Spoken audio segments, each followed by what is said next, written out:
como primer tema de estos introductorios, vamos a abordar el tema de tórax, específicamente la región del mediastino.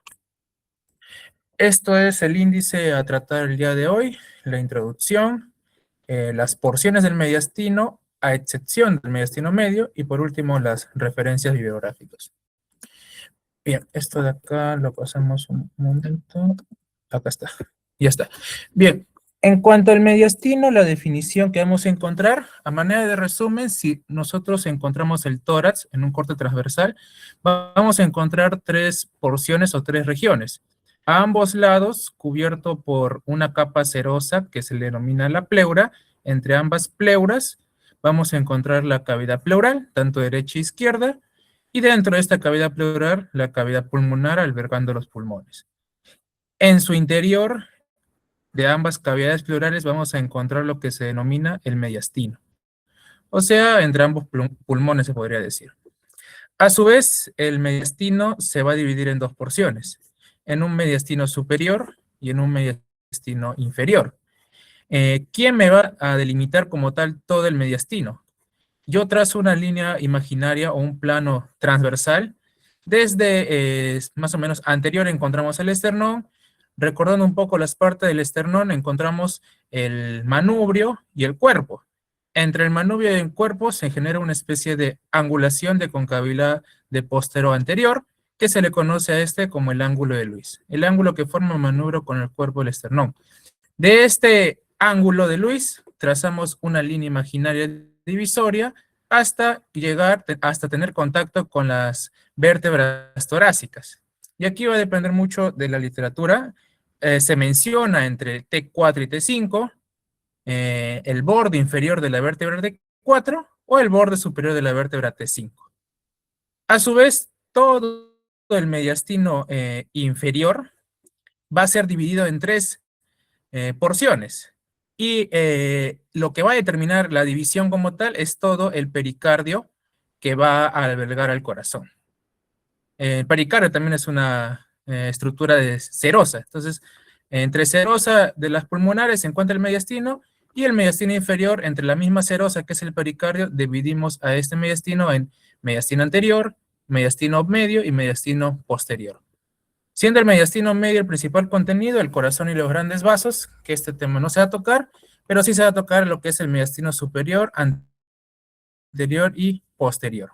Bien, primer capítulo, vamos a encontrar lo que es el mediastino superior, que vamos a tener como límites hacia anterior lo que es el cuerpo del esternón, hacia la parte inferior el plano de Luis, dividiendo superior de inferior, y hacia arriba el orificio torácico superior, que tiene relación con el borde superior del esternón hasta la vértebra T1. Y hacia atrás, hacia la parte posterior, bueno, las primeras 4 vértebras torácicas se menciona, de las primeras 4 hasta las primeras 5. ¿Ok? Y ahí vamos a encontrar. El contenido, aquí está manera de resumen de anterior a posterior. Aquí está, este es anterior, este es posterior, el cuerpo vertebral. Entonces, primero vamos a encontrar, llegando desde la región del cuello, los fascículos más distales de aquellos músculos infrayoideos. ¿Qué músculos encontramos insertándose en el esterno? Tanto el esternoioideo como el esternotiroideo y el largo del cuello. Esto es a manera teórica, pero como tal no se menciona mucho en el capítulo de tórax. Este es más que todo cuello. Hacia posterior, yo ya me encuentro la parte anterior de este mediastino, que principalmente aquí vamos a encontrar la glándula linfática, en este caso principalmente en niños, en el adulto es más atrofiado, conocido como el timo, hacia la parte posterior. Es un órgano linfoide. Si yo sigo descendiendo hacia posterior, aquí está el timo, ya voy a encontrar vasos, en este caso venas y arterias. Primero lo que voy a encontrar cubriendo son las dos grandes venas brachiocefálicas, tanto derecha como izquierda. Y un poco hacia atrás, yo ya encuentro las ramas terminales de lo que es el callado de la aorta, sus tres ramas principales. Detrás de estas arterias y venas vamos a encontrar los dos conductos como medios de conducción, que es tanto la tráquea como el esófago, siendo la tráquea anterior y el esófago posterior. Acá hay que especificar, eso sí, que tanto el esófago específicamente vamos a abarcar lo que es el esófago torácico, ya que el esófago también vamos a encontrar una pequeña porción a nivel cervical que eso no se toma en cuenta. Y lo mismo con la tráquea, abarcamos principalmente esta región. A su vez vamos a encontrar la desembocadura linfática mediante el conducto torácico que va a tener estrecha relación entre lo que es el esófago y la columna vertebral. Y por último, bien hacia posterior, toda la cadena nerviosa que va a tener como nombre la cadena simpática. ¿Ok? Bien. Entonces, vamos a abarcar el primer tema, que son las venas. Los dos troncos venosos brachiocefálicos, que como tal, para recordarlo, y se va a utilizar mucho esta mnemotecnia con lo que es la mano derecha, ya que me va a servir también para ver la distribución de los bronquios principales derecho e izquierdo. Y así, aquí se utiliza la mano derecha apuntando el pulgar hacia arriba para ver la diferencia morfológica entre los troncos venosos brachiocefálicos derecho e izquierdo. Por ejemplo, en el lado derecho es más vertical, es más grueso en cuanto a su anchura y es más corto en cuanto a su longitud, a diferencia del izquierdo que tiene un recorrido mucho mayor y es más delgado a diferencia del derecho. Y aquí está la relación. Eso sí, los dos, como tal, troncos venosos brachiocefálicos, a diferencia de todas las venas del cuerpo, o la mayoría de las venas, no va a tener válvulas, ya que producto de la misma gravedad están desembocando y no requieren de válvulas propias de las venas. Estas dos troncos venosos brachiocefálicos se van a juntar más o menos a la altura de T4, aquí más o menos encontramos el ángulo de Lewis, y lo que va a formar en esta estructura es la vena cava superior. Ahí vemos ahí las estructuras. Y bien, vamos a ver un poco de las estrechas relaciones que hay tanto a nivel derecho como izquierdo. Primero, esto se va a encontrar posterior a qué músculos, tanto a nivel anterior, lo que son el esterno tiroideo, y hacia la parte posterior, el tiroideo. Más o menos, lo vamos a hacer zoom aquí. Lo que va a estar estos dos músculos anteriores es el que va desde el esternón hasta el hueso yoides, esternoyoideo, y el que está detrás del esternón hasta el cartílago tiroides. La diferencia. A su vez, los dos troncos venosos brachiocefálicos, específicamente el del lado izquierdo, que es el más largo, va a tener estrecha relación con lo que es la desembocadura linfática mediante el conducto torácico, que está señalado de verde. Los demás vasos y nervios van a estar en un compartimiento más posterior, por ejemplo, el callado o mismo el nacimiento del tronco arterial brachiocefálico. Aquí vamos a ver relacionado específicamente con el tronco venoso brachiocefálico izquierdo. En los niños, principalmente, esto va a tener también estrecha relación con lo que es la glándula, o mejor dicho, el timo, principalmente.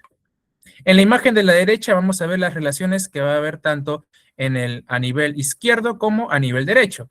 El que va a tener más cercanía con lo que es el parénquima pulmonar, o específicamente la pleura parietal, va a ser principalmente el tronco venoso brachiocefálico derecho. Va a tener más cercanía con el parénquima pulmonar. En cambio, el izquierdo va a tener más cercanía con lo que es las ramas terminales del callado de la aorta. Entonces, si yo veo de izquierda a derecha, primero encuentro la subclave izquierda, la carótida común izquierda, y por último, lo que está más hacia el lado derecho, el tronco arterial brachiocefálico. A su vez, va a tener mucha relación el izquierdo con lo que es el nervio frénico hacia la parte posterior. El frénico y el vago, siendo el vago más interno y el frénico más externo. Bien. Un poco de las venas que van a desembocar, y ahí se ve un poco las anastomosis que va a haber entre vena y vena. Va a haber diferencia a nivel derecho como izquierdo. Por ejemplo, a nivel del tronco brachiocefálico del lado izquierdo, vamos a ver desembocaduras de los vasos tímicos, por ejemplo. Ahí está. También vamos a encontrar aquí la desembocadura de esta gran vena, que es la vena, en este caso, mamaria interna, se menciona. La mamaria interna, tanto derecha como izquierda, tiene diferente desembocadura. En el lado izquierdo están desembocando directamente en el tronco venoso brachiocefálico izquierdo, y en el lado derecho está desembocando ya a nivel de la vena cava superior. Las diferencias. Eso sí, las dos venas mamarias internas, como tal, antes de formarse un tronco en común, al inicio o más hacia inferior, son dos venas independientes que se juntan más o menos a la altura de la tercera costilla. A su vez, ya abarcando un poco la siguiente estructura, que es la vena cava superior. Esta porción de la vena cava superior, como tiene mucha cercanía con el origen de los grandes vasos, vamos a ver que los grandes vasos van a estar cubiertos de pericardio. Y el pericardio no lo va a cubrir por completo a la vena cava superior. Me va a generar sus dos porciones, una inferior intrapericárdica y una superior que va a estar expuesto, o sea, extrapericárdica. ¿Cuál me interesa en mediastino superior? La porción extrapericárdica. ¿Ok?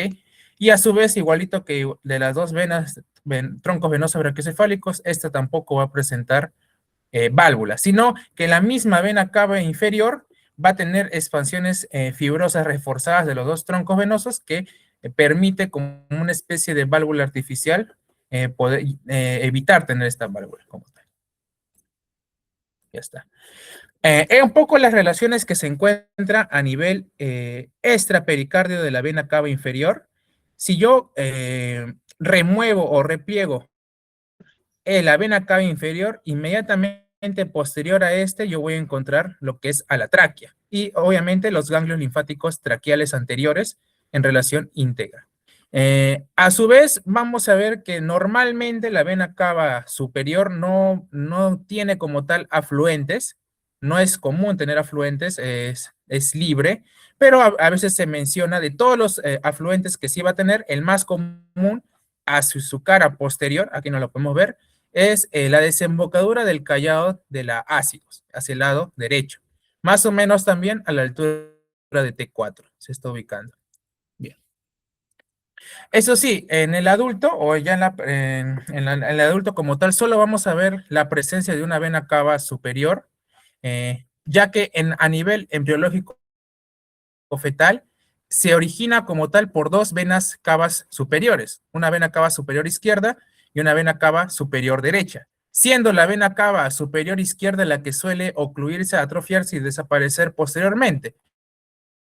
Y en algunas ocasiones esta puede persistir a nivel congénito y puede aparecer dos venas cavas superiores, siendo la del lado derecho, desembocando a nivel directamente en la aurícula derecha, y la del lado izquierdo, la que persiste a nivel del seno coronario. Bien, y aquí una revisión de artículos, si lo quieren revisar en nuestro Instagram, para que puedan ver cómo puede persistir dos venas cavas superiores. Bien. Ahora hablando de la parte arterial, vamos a hablar ahora del callado de la aorta, específicamente las tres ramas que va a nacer del callado de la aorta. Esta como tal en su origen, vamos a ver que tiene dos porciones. Una porción como tal ascendente y luego una porción horizontal que me va a formar el propio callado de la aorta. Las relaciones van a estar íntegramente relacionadas con lo que es la tráquea, el esófago, el tronco pulmonar en su división y el mismo pedículo pulmonar izquierdo. Y obviamente el ligamento que une el tronco pulmonar con el callado de la aorta, o sea, el ligamento arterioso, va a tener mucha relación, y el lóbulo superior izquierdo. Entonces aquí vamos a ver que va a presentar cuatro caras. Una cara antero o una cara lateral izquierda, que es la que se puede ver en la imagen, una cara lateral derecha, que está en la imagen de la izquierda, una cara superior y una cara inferior. La cara lateral izquierda, ¿qué vamos a encontrar aquí?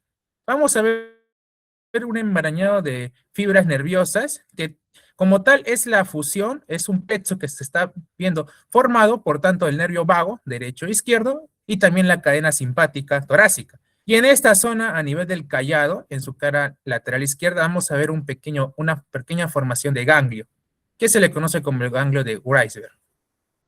¿Ok? A su vez, en la cara lateral derecha o posterolateral, lo que sí vamos a encontrar, como vemos cercanía con lo que es el esófago y la tráquea, vamos a encontrar que las mismas fibras longitudinales del esófago, las externas, van a cercanía con el callado y se va a formar un pequeño músculo que lo une. A este músculo se le conoce como el músculo aortoesofágico o de Treis. Bien, a su vez, como el mismo callado de la aorta tiene cercanía con la tráquea, ya sea en su porción antes de dividirse en los bronquios principales y también en el bronquio principal izquierdo, va a tener dos áreas de contacto, uno con la tráquea y otro con el bronquio principal izquierdo. Como no puede haber una especie de roce sin fricción entre estructura y estructura, tiene que haber una especie de bolsa cerosa que permita amortiguar esos cambios de movimiento. Y a estas bolsas cerosas se le conoce como la bolsa cerosa de Caroli. Y vamos a encontrar dos, uno en contacto directamente con la tráquea y otro en contacto directo con el bronquio principal izquierdo. Vamos a encontrar dos. Y a su vez, esta bolsa cerosa va a dejar una pequeña impresión, o sea, la aorta deja una impresión a la tráquea. Y a esa impresión se le conoce como la impresión aórtica de Nicaise. A su vez, el nervio vago izquierdo, en esta zona, vamos a ver que al final de su recorrido va a llegar hasta el esófago. Pero en esta zona, el izquierdo va a dar una rama adicional que va a tener un recorrido de inferior a superior, o sea, se da la vuelta. Como está en sentido contrario al vago izquierdo, se le da el nombre de recurrente, y como está yendo a la laringe, se le da el nombre de nervio laringio recurrente izquierdo. Y este lo vamos a encontrar específicamente en el ángulo tráqueo-esofágico. Aquí lo estamos viendo. A su vez se va a presentar aquí, mira, se puede ver esto que es el pericardio. Ahí vemos el pericardio y ahí vemos la delimitación entre lo que es intrapericárdico y lo que es extrapericárdico. Eso es lo que nos interesa. Y laterales a esta zona vemos los dos nervios frénicos, tanto izquierdo como derecho. Ahí está. La cara inferior, las relaciones a tratar igualito. Lo que vamos a ver en la cara inferior es el ligamento arterial, principalmente. El ligamento arterial se está insertando aquí y el nervio vago izquierdo naciendo a nivel del laringio recurrente. La cara superior, lo que da a resaltar es el nacimiento de las ramas terminales del callado de la aorta. De derecha a izquierda encontramos el tronco arterial brachiocefálico, carótida común izquierda y subclave izquierda. Hay que hacer la aclaración aquí de tronco arterial brachiocefálico, ya que también existe un tronco venoso brachiocefálico. Eso sí. Bien, aquí a nivel del mediastino superior, lo que vamos a ver es la cadena simpática torácica, pero en sus primeras porciones. Aquí vemos un poco la cadena simpática torácica que tiene contacto directo con los nervios espinales que van a salir directamente de la médula y van a tener estrecha comunicación, tanto como sus ramos comunicantes, blanco y gris. De todo el tronco simpático, vamos a ver aquí principalmente aquella estructura que se le conoce como el ramo comunicante intratorácico o nervio de Cruz, ¿ok? Que como tal se define como aquella comunicación entre lo que es la rama anterior del nervio torácico, aquí lo vamos a presentar, la rama anterior del nervio torácico, aquí, que se está comunicando con el segundo nervio torácico. O sea, hay comunicación directa. No llega directamente a la cadena simpática, sino que hace como una especie de atajo y se va al plexo braquial. Comunicación de tórax al brazo. Ahí está. ¿Y quién lo va a formar? Lo va a formar tanto el ganglio torácico o el primer ganglio torácico con el último ganglio cervical, que la fusión de ambos ganglios me forma el ganglio cérvico-torácico o ganglio estrellado.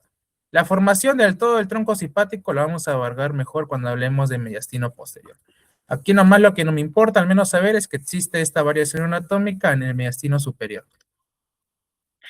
Como también mencioné, vamos a encontrar también la formación de los plexos cardíacos, tanto el superficial como el profundo. Más detalles ya se ve cuando se hable de la inervación del corazón.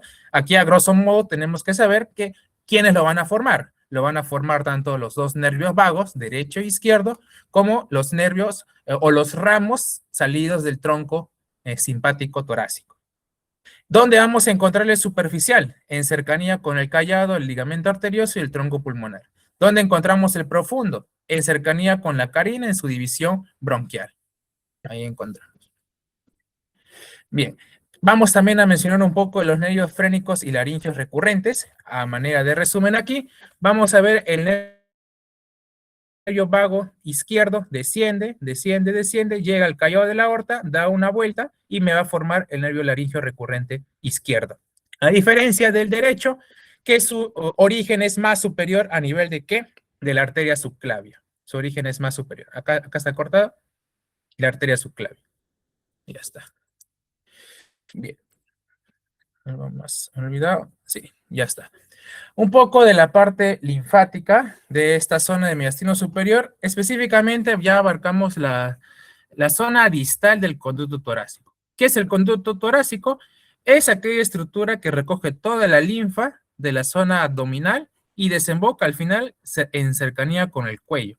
Todo desemboca. Específicamente la parte o las regiones cercanas hacia el lado izquierdo. La del lado derecho tiene otro tipo de desembocadura por el gran conducto, en este caso, conducto linfático, derecho. El izquierdo es el que tiene mayor prominencia. ¿Y con quién va a tener relación? Muy importante. Toda esta estructura venosa, que sería el tronco venoso brachiocefálico izquierdo. Aquí, aquí ya cortado, vamos a encontrar la vena yugular interna y entre ambas venas vamos a encontrar una especie de ángulo, que es el ángulo yúgulo-subclavio de Pirogov o de Sparaveus. Y tiene mucha relación con lo que es el nervio frénico también, ambos. La forma de desembocar es muy variable. A veces hasta puede existir la posibilidad de que no exista como tal un conducto torácico, es muy raro, pero la más común es la que vamos a presentar entre la yugular y la vena subclavia, en el 40 casi en el 40% de los casos. Entonces, lo más importante aquí es que sepas que el conducto torácico desemboca en este ángulo y su porción más superior de este conducto torácico ya es netamente cuello a nivel de la vértebra C7, más o menos. Bien, siguiente órgano a describir, vamos a hablar del timo, que como tal aquí en esta imagen podemos ver que el timo es muy prominente en la etapa infantil y hay casos donde se puede ver el timo llegando hasta tener cercanía con el diafragma. Y también tiene mucha cercanía con lo que es la glándula tiroides. El color va a variar y a su vez la contextura del timo va a variar en el adulto y el feto, siendo ya a nivel, en el adulto ya atrofiado y prácticamente va a quedar un pequeño acúmulo de grasa como tal. La morfología se le menciona de una forma más o menos de un prisma triangular, está más inclinada hacia el lado izquierdo, no está directamente ambos lóbulos en la línea media en forma vertical, sino tienen una ligera inclinación. Va a tener un vértice superior y una base hacia inferior, dos extremos superior e inferior y un cuerpo central. Los dos extremos vamos a ver que se van a conectar el vértice superior con dos especies de cuernos que son los cuernos propios del timo que se le conecta o tiene cercanía con lo que es la glándula tiroides. Bien.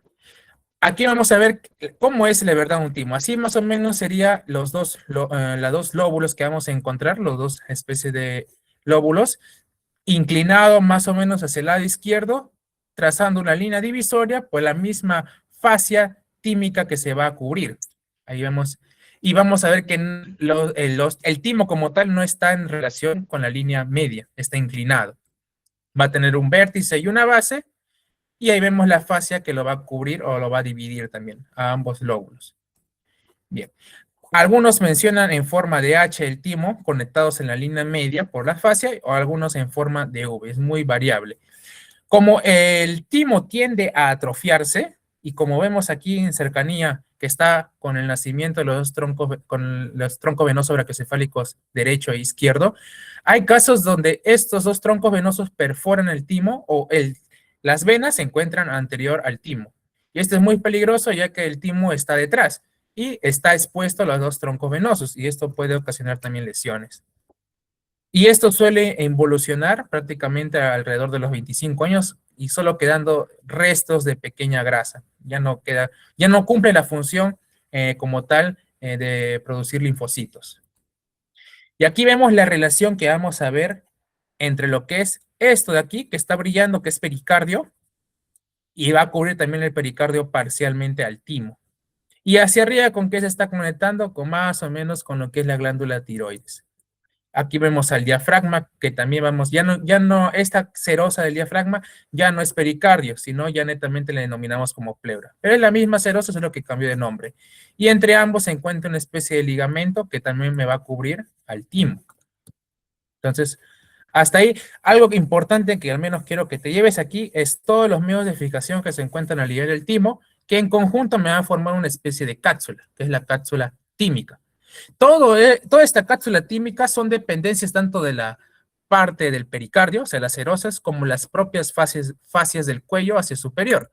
Entonces, esta forma más o menos marrón va a significar lo que es el timo. Hacia la parte anterior, ¿qué voy a encontrar? Dos tipos de estructuras. Una dependencia de color verde que depende netamente de la fascia del cuello, que vamos a encontrar como la lámina o la hoja profunda de la lámina pretraqueal de la fascia cervical. Es aquella fascia que cubría parcialmente la tráquea, que va a continuar y va a cubrir el timo. Y hacia la parte inferior con el ligamento externo pericárdico superior. Este ligamento se ubica en mediastino anterior, pero también tiene prolongaciones hasta el timo, ya que recordemos un poco que el timo no se ubica solamente en el mediastino superior, puede también ubicarse hacia el mediastino anterior en algunas ocasiones. Hacia posterior, ¿qué voy a encontrar? La propia fascia del timo, conocido como la fascia tiropericárdica, que es la fusión entre el timo y el pericardio, que tiene una continuación directa. Y detrás o profundo a esto, ¿qué voy a encontrar? Lo que es el propio pericardio del corazón. Hacia arriba y hacia inferior se va a continuar con la misma vaina carotidia, en el caso de arriba, que es fascia del cuello, y hacia la parte inferior es netamente los troncos venosos brachiocefálicos que dan prolongaciones fibrosas. En el lado derecho, aquí una pequeña imagen para poder ver este pequeño ligamento, que va desde pericardio hasta el timo, o desde anterior hasta posterior. Este es el ligamento externo pericárdico superior, que también tiene prolongación hacia el timo. Hacia la parte superior, aquí vemos a la glándula tiroides y no tiene como tal, hay cierta distancia entre timo y glándula tiroides. Y en algunas ocasiones esta distancia está cubierta por un ligamento, el ligamento tirotímico. Aquí la vamos a mencionar, el ligamento tirotímico. Listo. Bien, la irrigación y el drenaje venoso van a estar dadas por las arterias, o va a depender mismo de dónde a dónde se está irrigando. Vamos a tener, como hemos mencionado, tres caras o tres porciones. Unas caras externas o laterales, una cara posterior que no lo estamos viendo y una cara superior. Tres caras. Entonces, naciendo desde las dos arterias subclavias, ya vimos en cuello, ¿qué nace de la arteria subclavia? La arteria tirocervical, por ejemplo. O la arteria de la arteria tirocervical me va a dar rama la cervical transversa, que bueno, no le he puesto su continuación, y la tiroidea inferior. La tiroidea inferior, la principal función es irrigar a la tiroides, pero también tiene ramas para el timo, específicamente la tímica superior. Aquí lo vemos. Ya está. A su vez, de la arteria subclavia da ramas descendentes. Una de estas ramas descendentes es la arteria mamaria interna o torácica interna. La torácica interna me da ramas tanto para el pericardio, también me va a dar ramas mediastínicas, y de todas las ramas también me da ramas para el timo, las arterias tímicas laterales, 1 y 2. Y ahora, ¿quién me va a dar la rama en su parte posterior, en el pedículo posterior? Es raro, no es normal ver a irrigaciones o ramas directamente que llegan independientemente de las dos, pero en algunas ocasiones van a ser del tronco arterial brachiocefálico, que le hemos visto aquí, del tronco arterial brachiocefálico, y llega directamente a irrigar el timo. Y a esta arteria se le conoce como la arteria tímica central o media de Vesari, que en el 50% de los casos se puede ubicar. En algunas ocasiones nace un tronco común y de este tronco común se divide en dos, una superior y otra inferior. La que es hacia superior es lo que ya conocemos como la arteria tiroidea IMA o recurrente de Neubauer. Pero cuando no existe esto es netamente la tímica posterior. En cuanto al drenaje venoso, todo drena en una gran vena tímica central posterior, que se ve en la imagen de aquí. Todo drena hacia posterior al final. Y a esta vena tímica central posterior se le conoce como la gran vena de Keynes. Es la más gruesa de todas las venas chiquititas, la más gruesa se ubica en la parte posterior. Bien.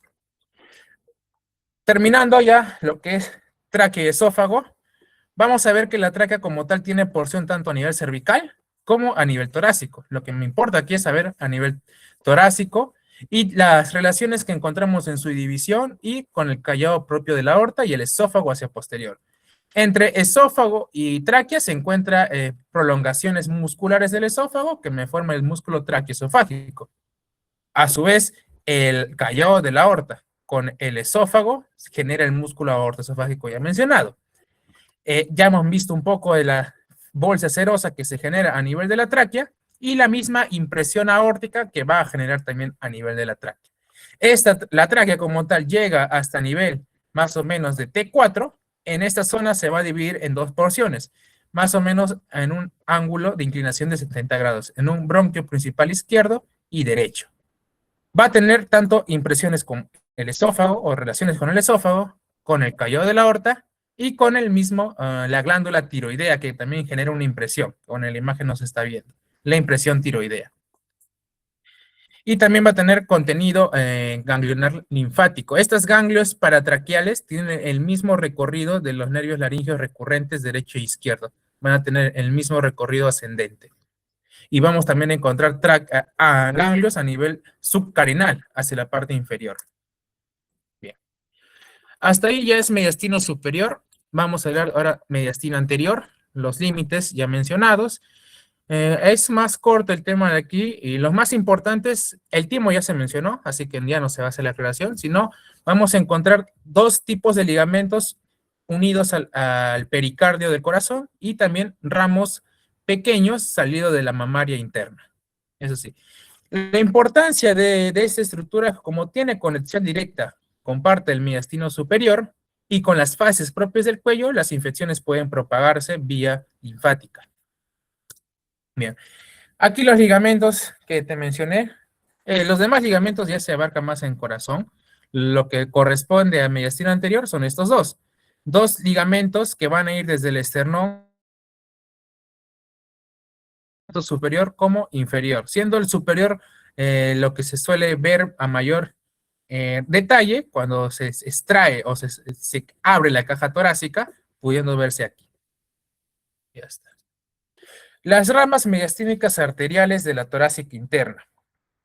Esta arteria, ¿de dónde están haciendo? De la subclavia, sea derecha e izquierda, tiene una orientación descendente. Va a dar ramas estas ramas mediastínicas son ramas pericárdicas, pericárdicas superiores, pericárdicas inferiores, y todos encuentran una anastomosis como tal en esta zona. Entonces, aquí más o menos se ha abierto la piel, es una cirugía en vivo, piel, la parte ósea del esternón, y aquí más o menos las arterias, a ver, y de aquí saliendo y directamente hacia el corazón, ramas mediastínicas. Aquí se puede ver al menos una. Bien. Por último, vamos a hablar de lo que es mediastino posterior. Los límites ya tratados, anterior el pericardio, hacia posterior las últimas 8 vértebras torácicas, hacia superior el plano torácico o plano de Luis, y hacia la parte inferior lo que es el diafragma. ¿Cuál es la utilidad del mediastino posterior? Permite un abordaje quirúrgico para ubicar lo que es el esófago torácico. Muy útil. El punto más inferior o la porción más descendente de esta zona se le conoce como el espacio inframediastínico posterior. Este espacio inframediastínico se ubica al tercio superior de T12, o sea, no llega a abarcar el borde inferior de T12 todo el mediastínico, sino se queda hacia arriba de T12. A su vez, en la misma cavidad pleural que está hacia los lados, genera prolongaciones hacia la parte interna, ya sea en el mediastino anterior, ya sea en el mediastino posterior. A estos espacios o estas prolongaciones de pleura se le conoce como recesos pleurales, dentro de los cuales el posterior, como ambos recesos pleurales, vemos aquí, por ejemplo, cuando va descendiendo, ambas cavidades pleurales se van a juntar tanto, como se puede ver hacia la parte anterior. Se juntan tanto que en esa zona puede haber especie de prolongaciones de ligamentos, y a ese ligamento que une ambos recesos pleurales se le conoce como el ligamento interpleural de Moro. Este va a pasar posterior a lo que es el esófago, eso sí. Aquí el contenido a modo de resumen de lo que se ubica en el mediastino posterior y las relaciones intrínsecas que encontramos. Aquí sería relacionar la desembocadura de la vena ácidos, la división tracteal, ¿no?, del árbol bronquial en los bronquios principales, el nacimiento del laringio recurrente, el conducto torácico, los ganglios linfáticos subcarinales, el esófago torácico junto con la aorta torácica. Eso sí. Y aquí una especie de esquema que se ha hecho desde la vista para poder ver este ligamento interpleural de Morrison. Se ha cortado parcialmente a la aorta torácica. Estamos viendo esto desde una vista posterior, se menciona. Esta es una vista posterior. Por lo tanto, aquí yo veo lo más posterior que es la aorta torácica, anterior a esto yo veo al esófago y anterior a esto yo veo más o menos a la tráquea.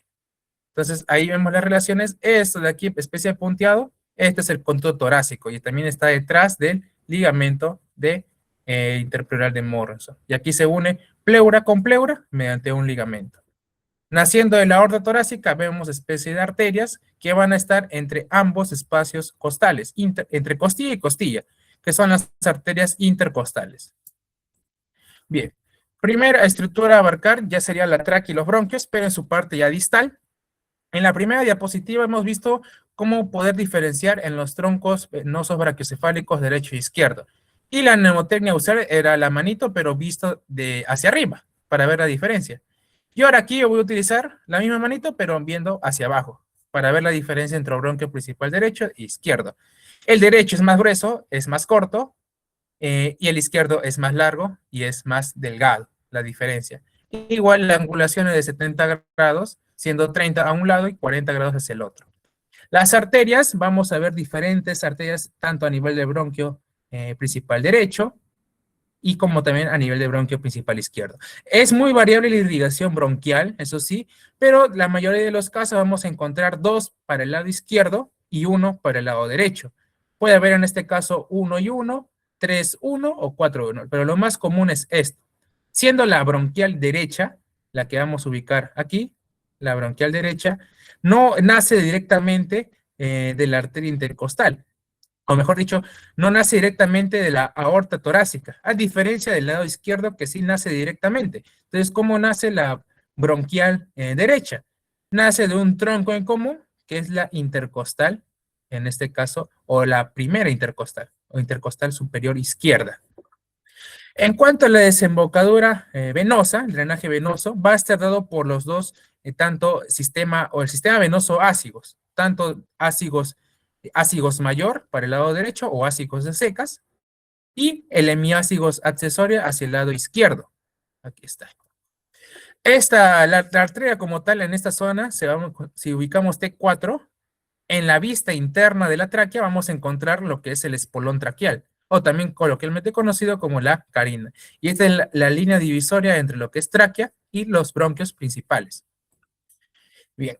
Lo importante también aquí es ver las relaciones nerviosas, que al final todo esto me va a formar lo que son los plexos pulmonares hacia posterior de la tráquea. Entonces, ¿qué vamos a encontrar? Tanto inervación simpática como parasimpática. Dos tipos de plexos, plexo anterior, plexo posterior. Y la diferencia va a dar entre quién y quién se anastomosa. Puede anastomosarse vagos con recurrentes o entre ambos la cadena simpática con los vagos. Entonces vamos a ver la división. Entre los nervios vagos, tanto derecho como izquierdo, se van a anastomosar, van a formar una especie de plexo con los primeros ganglios torácicos de la cadena simpática, el 2, 3 y 4.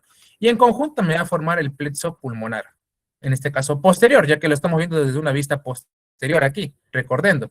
¿Por qué? Porque la tráquea no tiene, como tal, no es un anillo completo, sino es un anillo semicompleto cerrado, cubierto atrás por músculo y cartílago. Por eso no se puede ver. Y más posterior, lo que veo acá es el esófago.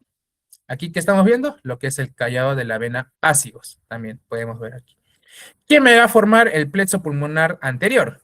Los laringios recurrentes junto con el ganglio cérvico-torácico, la fusión entre el primer ganglio torácico con el último ganglio cervical. Y ambos van a formar el plexo pulmonar anterior. Por lo tanto, no se puede ver en esta imagen. A su vez, la inferior a la carina, en el espacio subcarinal, va a haber una especie de anastomosis arteriales entre ambos arterias bronquiales, formándome la arteria subcarinal de la Target en su vista inferior. Bien, siguiendo ahora con el esófago torácico, recordando un poco que el esófago como tal va a tener porciones, va a tener una porción cervical, va a tener una porción torácica, va a tener una porción diafragmática cuando ingresa el diafragma y una porción ya netamente abdominal. O sea, tiene 4 porciones. Por las mismas relaciones de estructuras adyacentes, también va a tener 4 estrechamientos. Primer estrechamiento lo va a dar el cartílago cricoides hacia su parte superior, formándome lo que se conoce como el estrechamiento cricoideo. De esta zona que estamos más o menos en C6, se utiliza mucho la distancia que va a haber entre la arcada dentaria inferior hacia el esófago. De C6 hasta la arcada dentaria inferior se menciona más o menos 15 centímetros. Recordando, eso sí, que todo el esófago en conjunto mide aproximadamente 25 centímetros. A su vez, el misma callado de la aorta con la misma tráquea me va a formar también dos estrechamientos con el esófago, el estrechamiento aórtico y el estrechamiento bronquial. Aquí algunos autores mencionan un solo estrechamiento aórtico bronquial, pero en este caso lo estamos separando. Y el último estrechamiento lo va a formar el propio diafragma, formándome aquí el hiato esofágico inferior. Aquí lo vamos a encontrar. A su vez, el esófago no es totalmente rectilíneo en la línea media, tiene curvaturas laterales, tiene curvaturas anteroposteriores. Entonces, en la imagen de la izquierda yo puedo ver más o menos las curvaturas que encontramos. Si yo veo de lateral a lateral, yo voy a encontrar dos curvaturas, una derecha superior y una izquierda inferior. Vemos que al inicio está en la línea media, luego se inclina hacia el lado derecho, ya que en el lado izquierdo inicialmente estaba, pero ¿quién lo está moviendo? ¿Quién lo está moviendo aquí? El callado y la aorta torácica. Lo empuja hacia el lado derecho. Y posteriormente vuelve a su sitio original, hacia el lado izquierdo, para ya ingresar hacia el hiato esofágico, más o menos a la altura de T10. Aquí. Bien, un poco de las dependencias o los medios de fijación que vamos a encontrar en esta zona, ya que la misma pleura que encontramos a nivel torácico se va a continuar o va a tener la misma relación con lo que es el peritoneo, pero en este caso a nivel abdominal. Si en tórax encontramos pleura parietal y pleura visceral, en el abdomen igual. Peritoneos en este caso parietal y peritoneo visceral. Esta va a tener dependencias y va a continuarse hacia la parte esofágica. También se puede continuar la pleura, en este caso, pero el peritoneo. Ya esta prolongación serosa que vamos a encontrar cubriéndose en la porción diafragmática del estómago, a esto que estamos señalando, que coloquialmente se le conoce como vaina esofágica, se le conoce como la membrana de Laimier y Bertelli, a esta prolongación de serosa que encontramos. También vamos a encontrar el peritoneo parietal que da prolongaciones del diafragma hacia el esófago a ambos lados. Bien. Aquí también lo que mencioné, que el esófago no es totalmente recto de anterior a posterior, también tiene sus curvaturas, siendo primero aplicado hacia la cara anterior de los cuerpos vertebrales, los primeros 4 cuerpos vertebrales, y luego se hace anterior, ya que el callado y la aorta torácica lo va a cubrir hacia posterior. Aquí se forma más o menos una especie de triángulo entre el pericardio, el diafragma y la aorta torácica, que es muy útil para, en este caso, abordajes quirúrgicos cuando se quiere ubicar lo que es el esófago torácico. Acá está. La irrigación va a estar dada por la aorta torácica principalmente, por las ramas esofágicas que vamos a encontrar aquí, y la inervación es más compleja. Vamos a encontrar principalmente inervado por los dos nervios vagos. Los dos nervios vagos lo van a inervar. Nervio vago derecho y nervio vago izquierdo, derecho e izquierdo. Ambos nervios vagos, derecho e izquierdo, en el propio esófago torácico van a enmarañarse formando un plexo esofágico. De este plexo esofágico van a nacer dos troncos vagales que van a continuarse hacia el esófago abdominal. Por ejemplo, el vago derecho, que empieza con consonante D, me va a formar el tronco vagal posterior.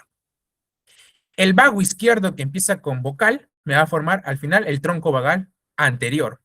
Pero recordando que ambos troncos vagales son formados previamente por el plexo esofágico. Bien. El sistema ácigos es muy variable, o sea, todo el drenaje venoso torácico es muy variable. Lo común, al menos en la mayoría de los casos, se va a encontrar un gran vena venosa para el lado derecho y dos para el lado izquierdo de menor calibre. Hacia el lado derecho yo encuentro la vena ácigos o ácigos mayor, y hacia el lado izquierdo yo voy a encontrar izquierdo e inferior la hemiácigos, y hacia arriba la hemiácigos accesoria. La desembocadura más o menos se va a ubicar a nivel de la vértebra T8, más o menos a esta altura. Pueden en algunas ocasiones la hemiácigos accesoria drenar junto con la hemiácigos, puede la hemiácigos accesoria no existir, puede la hemiácigos no existir, o en este caso puede existir conjuntamente las tres. Esta está recibiendo afluentes venosos de las venas intercostales hacia el lado derecho, hacia la vena ácigos. Y hacia el lado izquierdo igualito. ¿Quiénes van a drenar aquí? ¿O cómo se forma esta hemiácigos? Todo inicia a nivel del abdomen, mediante las dos venas subcostales. De la decimosegunda vena, desde la decimosegunda costilla, de abajo encontramos la vena subcostal, tanto derecha como izquierda. Esta o va a drenar, ahí también está drenando, las venas lumbares ascendentes, tanto derecha como izquierda, y ahí se va a formar tanto la vena ácigos como la hemiácigos. Estos ascienden, ascienden y ascienden, y la hemiácigos al final, ¿dónde desemboca? En la ácigos. En cambio, la hemiácigos accesoria puede también desembocar en la ácigos como desembocar en la hemiácigos.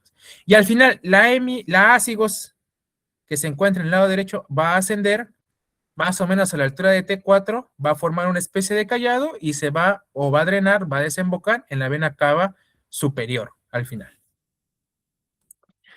Siguiente, el conducto torácico, que es la vía linfática que te mencioné, que todo donde estaba drenando al final hacia el lado izquierdo, todo también va a iniciar a nivel abdominal, conocido a esta estructura como la cisterna de Pequet. Todas las arterias del abdomen llevan linfa, o sea, su recorrido también hay linfa como tal recorriendo. Y al final todo se va a juntar en esta zona que es el espacio de Luschka, o el área de Luschka, y vamos a encontrar en esta zona la cisterna de Pequet, en esta zona.